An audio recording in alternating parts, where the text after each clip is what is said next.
Hello दोस्तों, crime.com में आपका स्वागत है।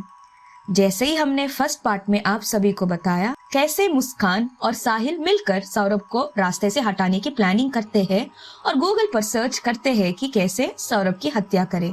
आइए जानते हैं आगे की कहानी crime.com में। मुस्कान और साहिल दोनों डिसाइड करते हैं कि सौरभ को बेहोशी की दवा देंगे और उसके बाद उसे चाकू से मार डालेंगे। अब उनके सामने बड़ी प्रॉब्लम थी, कौन सी बेहोशी की दवा ले। गूगल में पूरा सर्च करते हैं, फिर चाकू से मारेंगे तो चाकू तो बड़ा होना चाहिए। तो साहिल मुस्कान को शॉप से 2 बड़े बड़े चाकू खरीदने को बोलता है। मुस्कान दुकान से 2 बड़े चाकू खरीदने जाती है। बड़े चाकू को देखकर दुकानदार ने पूछा, इतने बड़े चाकू क्यों चाहिए? मुस्कान कहती है, मुर्गा काटना है इसलिए चाहिए। मुस्कान 800 रुपए के 2 चाकू ले लेती है। अब हत्या करने के लिए चाकू तो मिल गए, लेकिन लाश का क्या करेंगे? तो पहले दोनों ने प्लान बनाया कि लाश को कहीं दफना देंगे, किसी सुनसान जगह पर। और वैसे भी सौरभ के घर वालों का सौरभ से मिलना जुलना नहीं होता था, शादी की वजह से नाराज थे, तो कोई पूछेंगे भी नहीं, पता भी नहीं चलेगा लंदन में है कि यहाँ है, तो कौन उसकी कब्र लेगा? तो लाश को दफना देंगे, दुनिया को भनक तक नहीं लगेगी। अब ये था कि लाश को कैसे दफनाना है, कितने नीचे दफनाना है, क्या तरीका होता है। तो उन्होंने कहा कि चलो अपने कुछ दोस्तों से पूछते हैं। अब लेकिन दोस्तों से डायरेक्ट पूछेंगे कि लाश को दफनाना है तो पकड़े जाएंगे। तो उन्होंने अब दोस्तों से पूछना शुरू किया कि ये बताओ कि जो पूजा सामग्री होती है बहुत सारे ऐसी जगहों पर जहाँ गंगा यमुना नहीं होती, तो लोग पूजा की सामग्री का अपमान ना हो सके उसे जमीन में गाड़ देते हैं। तो दोस्तों से पूछना शुरू किया कि पूजा सामग्री को कैसे गाड़ते हैं। तो कुछ दोस्तों ने बताया कि बस ऐसे गड्ढा खोद दो और डाल दो। तब साहिल ने कहा, नहीं, अगर ज्यादा गहराई में डालना हो तो क्या करें? उन्होंने कहा कि इतनी गहराई में जाने की जरूरत क्या है?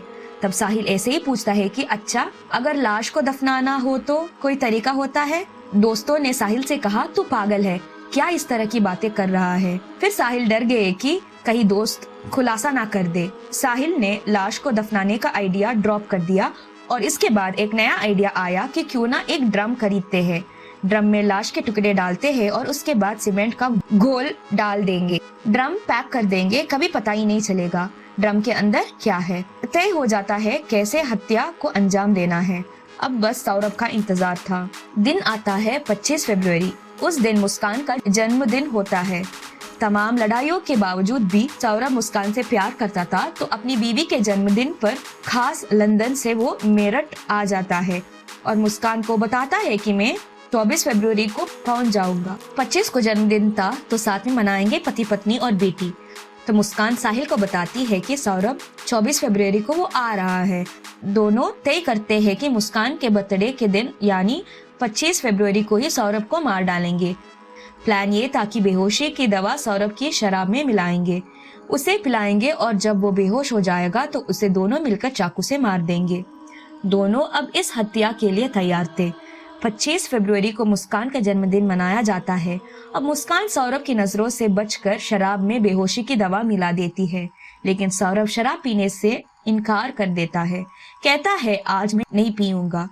अब मुस्कान की सारी साजिश नाकाम हो जाती है क्योंकि बेहोशी की दवा उसी शराब में थी जिस शराब को उसने पीने से मना कर दिया। इसलिए ये पहली कोशिश नाकाम हो जाती है और सौरभ बच जाता है।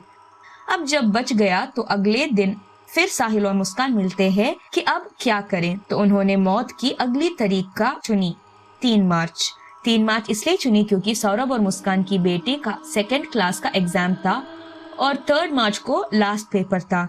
पेपर के बाद मुस्कान अपनी बेटी को अपनी माँ के पास भेजना चाहती थी ताकि घर में सिर्फ पति पत्नी रहे और कोई नहीं। दिन आता है 3 मार्च। एग्जाम खत्म होने के बाद अपनी बेटी को मुस्कान ने अपनी माँ के घर छोड़ दिया, जो उसके घर से कुछ दूरी पर रहा करती थी।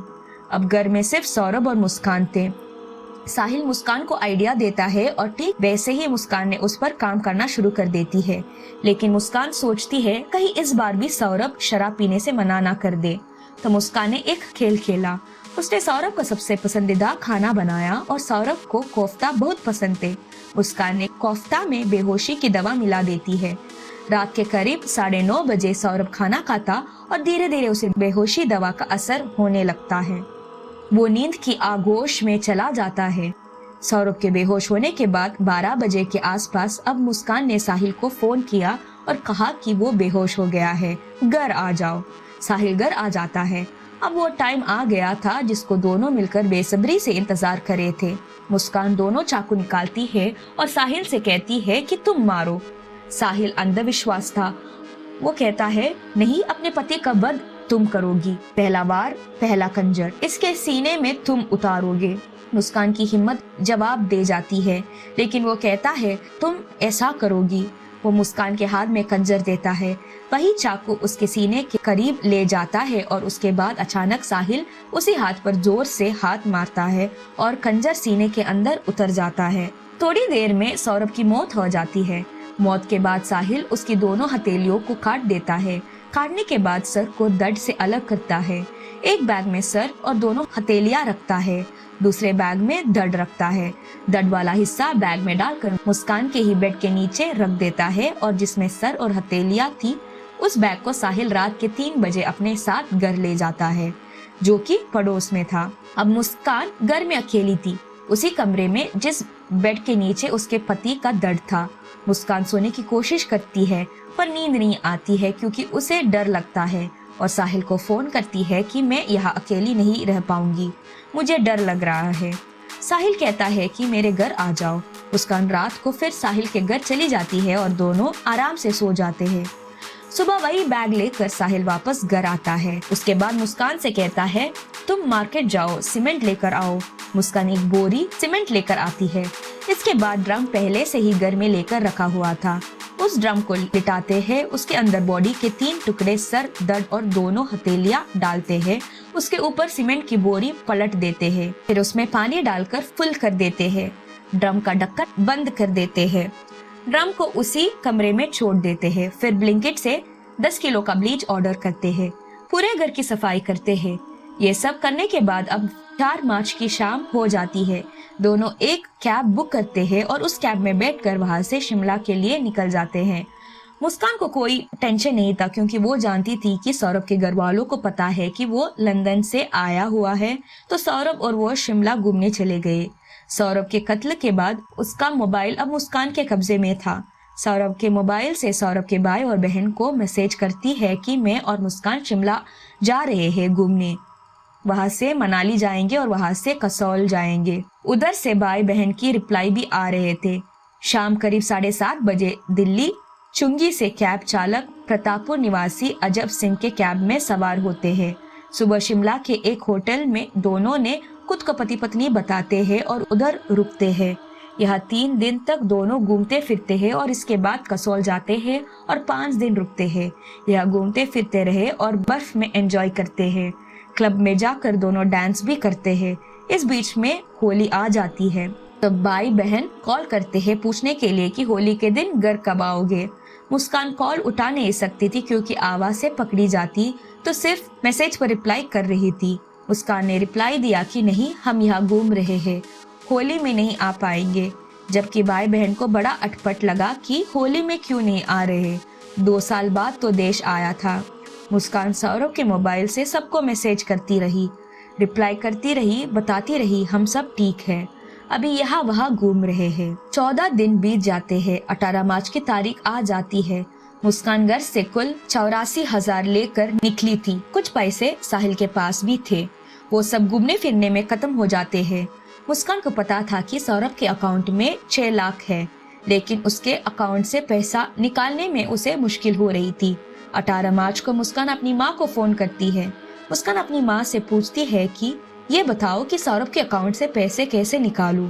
माँ कहती है कि जब सौरभ तेरे साथ है, तुम लोग शिमला मनाली साथ घूम रहे हैं, तो पैसा निकालने का तरीका मुझसे क्यों पूछ रही हो, और तुम्हें पैसा की जरूरत क्या है, सौरभ से पूछो कैसे निकालना है। तब मुस्कान के मुंह से निकल जाती है कि सौरभ तो है नहीं, वो तो मर चुका है।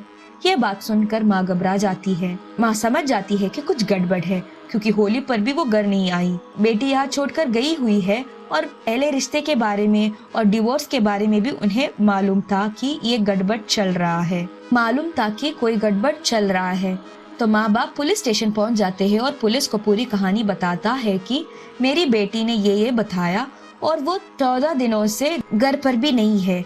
पुलिस रिपोर्ट कर देती है और इत्तेफाक से पैसा खत्म होने पर 18 मार्च को ही मुस्कान और साहिल वापस घर मेरठ लौट आते हैं। आगे की कहानी जानेंगे Meerut murder case 3rd part में। मुस्कान और साहिल वापस मेरठ आने के बाद क्या हुआ, तब तक बने रहे crime.com के साथ। मिलते हैं जल्द ही इस वीडियो के अगले पार्ट में। धन्यवाद।